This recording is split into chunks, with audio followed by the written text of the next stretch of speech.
So hello and welcome friends. आज हम सीखेंगे कि किसी भी परफेक्ट स्क्वायर नंबर का स्क्वायर रूट कुछ सेकंड्स में कैसे निकाला जाता है। तो आइए हम शुरू करते हैं। पहले तो आप इस चीज को नोट डाउन कर लीजिए या फिर इस चीज का स्क्रीनशॉट ले लीजिए। बेसिकली ये क्या है, ये जीरोस, ये लास्ट डिजिट का टेबल है और ये 1 से लेके 10 तक का स्क्वायर नंबर्स है। सो हम इसी चीज का यूज करके हम हमारा आंसर ढूंढने वाले हैं। सो क्वेश्चन हम पढ़ लेते हैं। Square root of root over 5 to 9 is, so हम यहाँ पे पहले रूट ओवर 5 to 9 लिख लेंगे। उसके बाद नंबर्स को हम भाग कर देंगे। 2, 9 और 5 एक एक भाग हो चुका है। अभी हम लास्ट नंबर को देखेंगे। लास्ट नंबर क्या है, मतलब लास्ट डिजिट हमारा 9 है। सो 9 के अंदर कौन सा नंबर आता है, 3 और 7। सो हम 3 और 7 लिख लेंगे। उसके बाद हम देखेंगे 5 कौन से रूट नंबर के अंदर आता है। सो 5 आता है 2 स्क्वायर और 3 स्क्वायर के बीच में, मतलब 4 और 9 के बीच में। सो हम यहाँ पे लिखेंगे 2 एंड 3। सो हम छोटे नंबर को लेंगे इन दोनों में से। इन दोनों में से छोटा नंबर 2 है तो हम 2 को लेंगे। सो हम अभी यहाँ पे 23 और 27 इन दोनों में से कोई एक हमारा करेक्ट आंसर होगा। तो कौन सा हमारा करेक्ट आंसर होगा वो हम कैसे पता लगाएंगे। हम 2, क्योंकि हमने 2 को लिया था इधर, तो हम 2 के साथ एक नंबर मल्टीप्लाई करेंगे। वो नंबर कौन सा होगा, 2 के बाद क्या आता है, 2 के बाद आता है 3, तो हम 3 के साथ मल्टीप्लाई करेंगे। तो 2 3s are 6। अभी हम ये नंबर को इस नंबर के साथ कंपेयर करेंगे। अगर ये नंबर इस नंबर से छोटा हुआ तो हम छोटे वाले को लेंगे, और अगर ये नंबर इस नंबर से बड़ा हुआ तो हम बड़े वाले को लेंगे। सो इस केस में ये नंबर इस नंबर से छोटा है तो हम छोटे वाले को लेंगे। सो हमारा करेक्ट आंसर हो चुका है 23।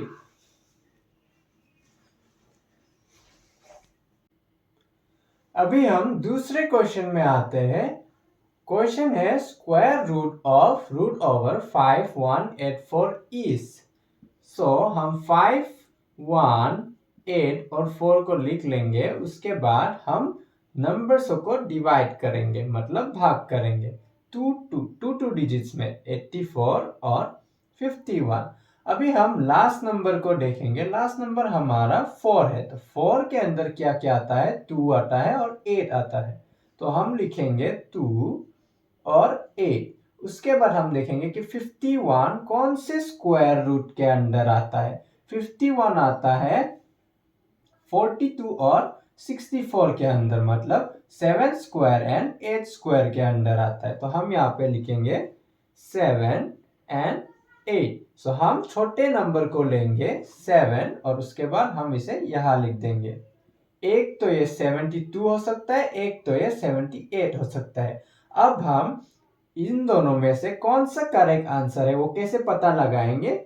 हम 7 के साथ 7 के बाद क्या आता है उस नंबर को हम मल्टीप्लाई करेंगे। 7 के बाद आता है 8। सो 7 8 इक्वल टू 56।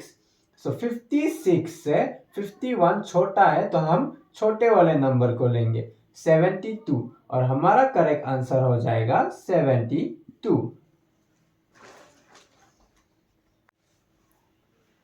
अगला क्वेश्चन हम देखेंगे। Root over 9801 is. सो हम इसका स्क्वायर रूट निकालेंगे अभी। 9801। सो हम नंबरों को दो दो करके भाग कर देंगे। दो करके भाग करने के बाद हम देखेंगे कि लास्ट डिजिट क्या है। लास्ट डिजिट है 1। सो हम 1 के अंदर कौन सा नंबर आता है, 1 के अंदर आता है 1 और 9। तो हम 1 और 9 को लिख लेंगे। उसके बाद देखेंगे कि 98 कौन से स्क्वायर रूट के अंदर आता है। 98 आता है 81 और 100 के अंदर, मतलब 9 स्क्वायर और 10 स्क्वायर के अंदर। हम यहाँ पे 9 और 10 लिख लेंगे। उसके बाद हम छोटे नंबर को ले लेंगे। छोटे नंबर को लेने के बाद हम यहाँ लिख देंगे। एक या तो ये 91 हो सकता है या 99 हो सकता है। कौन सा वाला हमारा करेक्ट आंसर है वो हम कैसे पता लगाएंगे। हम 9 के साथ उसके बाद क्या आता है, 9 के बाद क्या आता है वो नंबर को हम मल्टीप्लाई करेंगे। 9 के बाद आता है 10, सो 9 इंटू 10 आर 90।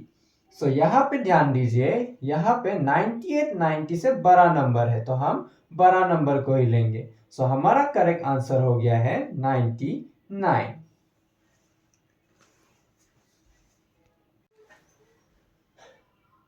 अगला सवाल हम देखेंगे, ये सवाल थोड़ा ट्रिकी है। सो अगर इस टाइप के क्वेश्चन अगर आपके पेपर में या फिर एग्जाम में आ जाता है जहां हम मल्टीप्लाई करने के बाद आंसर सेम ही निकलता है तो हम क्या करेंगे।